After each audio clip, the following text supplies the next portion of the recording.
otak kita menyimpan informasi dalam sel-sel saraf dalam bentuk cabang-cabang, sehingga jika dilihat sekilas akan tampak seperti bentuk pohon dengan cabang dan rantingnya. Halo, dalam video kali ini saya ingin membahas tentang petaminda sebagai salah satu materi dalam mata pelajaran simulasi dan komunikasi digital atau SIMKOMDIK. Salah satu cara untuk memvisualkan proses berpikir adalah dengan menggunakan petaminda. Petaminda dibuat oleh Tony Buzan tahun 1974 berdasarkan cara kerja otak kita dalam menyimpan informasi. Menurut hasil penelitiannya menunjukkan bahwa otak kita menyimpan informasi dalam sel-sel saraf dalam bentuk cabang-cabang, sehingga jika dilihat sekilas akan tampak seperti bentuk pohon dengan cabang dan rantingnya. Petaminda juga membantu kita untuk memahami suatu hal yang kompleks cukup dengan satu gambar. Menurut Buzan, metode petaminda ini dapat bermanfaat untuk yang pertama, merangsang bekerjanya otak kiri dan otak kanan secara sinergis. Yang kedua, membebaskan diri dari seluruh jeratan aturan ketika mengawali belajar. Yang ketiga, membantu seseorang mengalirkan gagasan tanpa sebuah hambatan. Yang keempat, membuat rencana atau kerangka cerita. Yang kelima, mengembangkan sebuah ide. Yang keenam, membuat perencanaan sasaran pribadi. Yang ketujuh, meringkas isi sebuah buku. Dan yang kedelapan, menyenangkan dan tentunya mudah untuk diingat. Untuk langkah-langkah membuat petaminda, kurang lebih ada 5 langkah. Yang pertama itu adalah buatlah ide pokok. Di mana ide pokok ini adalah awal kita memulai petaminda. Ide pokok ini nantinya akan diletakkan di bagian tengah. Kemudian langkah yang kedua, kita tambahkan cabang. Setelah kita membuat ide pokok, kita tambahkan cabang yang ditarik dari ide pokok. Nah, cabang ini dibuat dalam bentuk melengkung. Kemudian langkah yang ketiga, kita tambahkan kata kunci. Tambahkan kata kunci pada setiap cabang yang sudah dibuat. Nantinya kata kunci ini akan mewakili pesan yang ingin disampaikan atau mewakili seluruh isi pembahasan dalam sebuah cabang tersebut. Yang keempat, berikan warna pada cabang.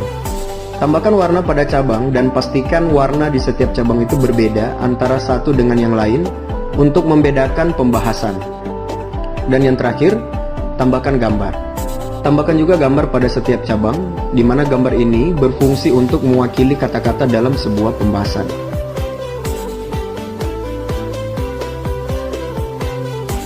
Berikut ini adalah contoh petaminda, di mana dalam contoh ini dibahas mengenai buah-buahan. Untuk ide pokoknya itu adalah fruit atau buah-buahan diletakkan di bagian tengah, di mana terdapat 5 cabang besar yang mewakili 5 pembahasan. Untuk pembahasan yang pertama ada pineapple atau nanas, pembahasan yang kedua ada orange atau jeruk, pembahasan yang ketiga ada apel, pembahasan yang keempat banana atau pisang, dan pembahasan yang kelima adalah cherry. Nah, jika kita perhatikan di setiap cabang ini, ya sesuai dengan panduan langkah-langkah tadi, dibuat dengan warna yang berbeda. Tentunya ini untuk mewakili pembahasan dan membedakan masing-masing pembahasan. Setelah kita membuat 5 cabang utama, kita juga menambahkan ranting-ranting untuk menambahkan detail dari sebuah pembahasan. Misalnya untuk nanas ini, kita tambahkan 3 ranting. Yang pertama itu ada cocktail, yang artinya bisa dibuat menjadi sebuah minuman, ya, yaitu cocktail. Kemudian memiliki ciri-ciri spiky atau berduri. Dan kemudian tropical, artinya dia banyak bertumbuh di pulau tropis. Kemudian untuk orange, ya, dibagi lagi menjadi 3 ranting. Yang pertama itu mengandung vitamin C, ya, artinya. Kemudian yang kedua citrus atau nama ilmiah, nama latin dari orange atau jeruk. Yang ketiga juga dapat dibuat menjadi jus. Nah, kemudian untuk pembahasan apel, ya, terbagi menjadi dokter. Kemudian ada Eve, Hawa, dan juga Pai. Untuk Hawa ini mewakili cerita dari Adam dan Hawa, ya, pada umumnya. Kemudian untuk Pai itu artinya bisa juga dibuat menjadi olahan seperti pie. Kemudian untuk pisang terbagi menjadi 3 ranting juga. Yang pertama itu yellow atau kuning, artinya mewakili warna dari pisang itu sendiri. Kemudian ada Karibin, yang dimaksud di sini adalah banyak bertumbuh di pulau-pulau Karibin. Dan yang ketiga mengandung potasium. Nah, untuk pembahasan cherry juga ada 3 ranting. Yang pertama di sini ada blossom, kemudian stones, dan orchard.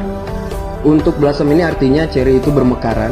Kemudian untuk stone di sini maksudnya adalah biji dari benih ceri. Kemudian orchard itu artinya dia tumbuh di sebuah perkebunan. Nah, dengan membuat sebuah petaminda seperti ini, sebuah pembahasan itu akan terasa lebih menarik. Dan tentunya karena di sini kita banyak warna dan juga gambar, maka ini akan lebih mudah untuk diingat.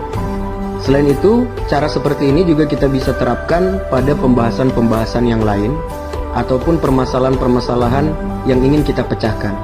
Teknik ini juga bisa kita gunakan untuk menyimpan informasi. Misalnya kita ingin membuat sebuah ringkasan dari sebuah materi tertentu. Jadi kita bisa membuat dalam bentuk petaminda seperti ini untuk membantu mempermudah kita dalam menyimpan informasi dan untuk mengakses informasi itu. Sampai di sini dulu untuk pembahasan tentang petaminda. Terima kasih sudah menonton dan sampai jumpa pada video-video pembelajaran selanjutnya. Sekian dan terima kasih.